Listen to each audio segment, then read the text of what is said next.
Hello everyone, my name is Matthew Gear, and I will be doing a literary analysis of The Moon and the Yew Tree by Sylvia Plath. And I'll be explaining how Plath uses poetic devices such as personification, metaphor, symbolism, imagery, and illusion to convey the distance that she felt between her mother and herself, and also her father and herself, and just the overall problems that she had with both of her parents. So first of all, structurally, the poem is comprised of 4 stanzas, each stanza being 7 lines, and there's not really a rhyme scheme set in the poem in terms of the endings of the lines, but she does use a lot of poetic devices throughout the piece. So going to the title, first of all, The Moon and the Yew Tree. You've got the celestial body and then this tree. The moon is often used to symbolize, comfort, light, hope, stuff like that. And then the yew tree is actually a highly poisonous tree, also known as the death tree. For the purpose of this analysis, I'm just going to come right out and say it. The moon and the yew tree, she's talking about her mother and father. The moon being her mom and the yew tree being her dad, which is kind of fitting because her dad is dead and the yew tree is called the death tree. So first of all, she, like I said, she uses a lot of poetic devices, such as personification, metaphor, symbolism, imagery, and illusion. An example of illusion that she uses she uses a lot of illusion to being inside of a church and, going to church, the physical church. She describes in the last 3 lines of the second stanza the bells in the belfry of a church, 8 great tongues affirming the resurrection, bong out their names, yada da da da. In the middle of the fourth and last stanza, she's talking about statues of saints inside of a church, oftentimes inside of Catholic churches, along with the rest of their showy display and all that. They've got these statues of saints that they have in their churches, and they're often dressed in really light colors, blues, which we'll get into.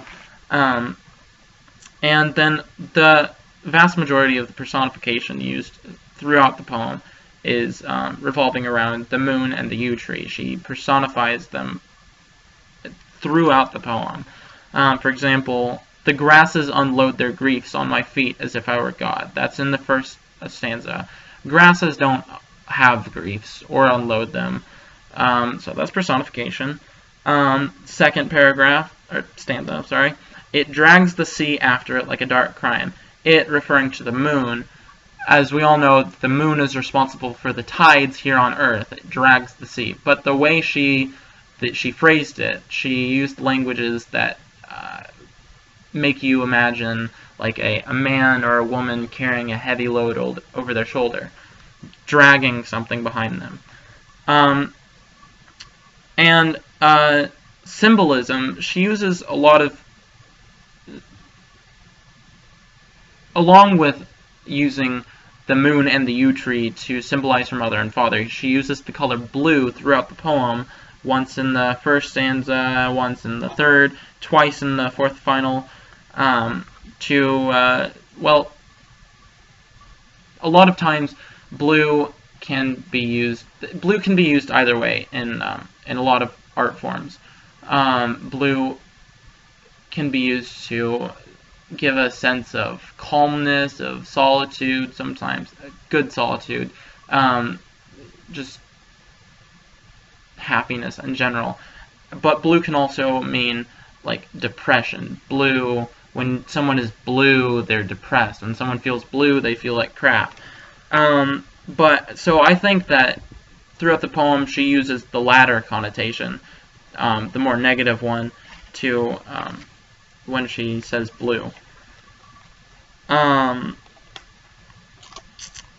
So first of all, now we're going to go and analyze it stanza by stanza. So First stanza. This is the light of the mind, cold and planetary. The trees of the mind are black, the light is blue. The grasses unload their griefs on my feet as if I were God, prickling my ankles and murmuring of their humility. Fumy spiritus mists inhabit this place, separated from my house by a row of headstones. I simply cannot see where there is to go to.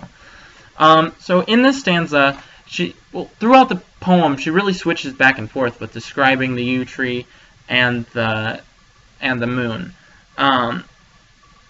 So in this first one, this is the light of the mind, cold and planetary. The trees of the mind are black. Right there, she's got the first line describing the moon. The second line, right, again, she's got the yew tree. And she's really just talking about how the grasses, they murmur of their humility. Her dad was a really strict person, really self-righteous. So it's like, oh, you should be like me, follow my path, and you'll go places in life. That sort of thing.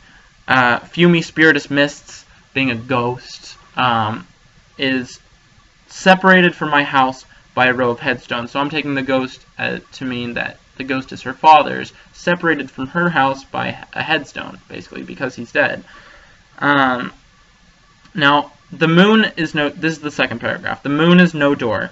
It is a face in its own right, white as a knuckle and terribly upset. It drags the sea after it like a dark crime. It is quiet with the gape of complete despair. I live here. Twice on Sunday the bells startle the sky. 8 great tongues affirming the resurrection. At the end they soberly bong out their names. So the moon is no door. The moon, when you take it to mean that it's her mother, the moon is no door. Her mother never really opened up to Sylvia, and Sylvia in turn never really opened up to her mother. So they didn't really understand each other, get along with each other. It is a face in its own right, white, right? She's talking about, the face in the moon. It drags the rest of, well, not the rest. She goes on to describe aspects of the moon, like how it controls the tides. And then she talks about the church bells, which is really weird because Sylvia wasn't really religious. 8 great tongues. There's typically 8 bells in a church belfry, bonging twice a day on Sunday. So there's that. The yew tree, this is the third stanza. The yew tree points up. It has a Gothic shape. The eyes lift after it and find the moon. The moon is my mother. She is not sweet like Mary. Her blue garments unloose small bats and owls. How I would like to believe in tenderness. The face of the effigy, gentled by candles, bending on me in particular its mild eyes. So the yew tree, again, being her father, points up. Her dad kind of directed the way for her, that he wanted Sylvia to follow. He points to the righteous way. It has a Gothic shape. Gothic can mean old-fashioned, like her dad. Her dad was really old-fashioned. Gothic can also mean menacing. Her dad was really strict and stern and kind of menacing. The moon is my mother. She goes right out and says it. The moon is my mother. But she also says she is not sweet like Mary. Her blue garments, blue, unloose small bats and owls. So basically what Sylvia is saying is that underneath the skin, her mother was an evil person inside, I guess. Unloose small bats and owls, you think of evilness. Like, on the inside, she wasn't actually a nice person. She was actually a mean person. How I would like to believe in tenderness. The face of the effigy. The effigy being the representation of the moon as her mother. An effigy is like a doll or a statuette that represents someone. It usually has a more negative connotation. So, she'd like to believe in tenderness. The face of the effigy gentled by candles, bending on me in particular its mild eyes. So that's describing the love and attention from her mother that Sylvia wanted but never really got because they didn't ever see eye to eye. I have fallen a long way, fourth stanza, and right here there's a shift. The first 3, she just kind of goes over the describing her mom and dad, and the second, she in the fourth and final, she's describing, she's just encapsulating the whole poem and concluding it. I have fallen a long way, clouds are flowering, blue and mystical over the face of the stars. Inside the church, the saints will all be blue, floating on their delicate feet over the cold pews, their hands and faces stiff with holiness. The moon sees nothing of this. She is bald and wild, and the message of the yew tree is blackness, blackness and silence. So I have fallen a long way means that Sylvie's fallen into depression, but the moon sees nothing of this. She is bald and wild, she does her own thing, she doesn't really see eye to eye with Sylvia.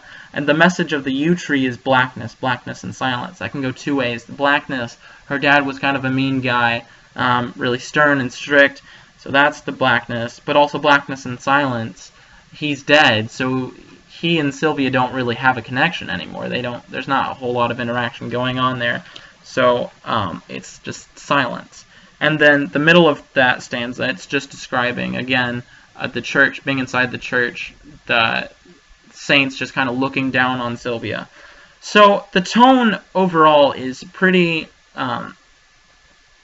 it's kind of spiteful, but also reverent at the same time. Kind of like her relationship with her mother and father. She was spiteful of them, but they're her mom and dad still, so she was still, like, respectful to them. So going back to the title, The Moon and the Yew Tree, it's obviously about her mom and her dad now. And again, the overall theme is really just about the distance that she felt between her and her parents, and the problems that they had. Thank you.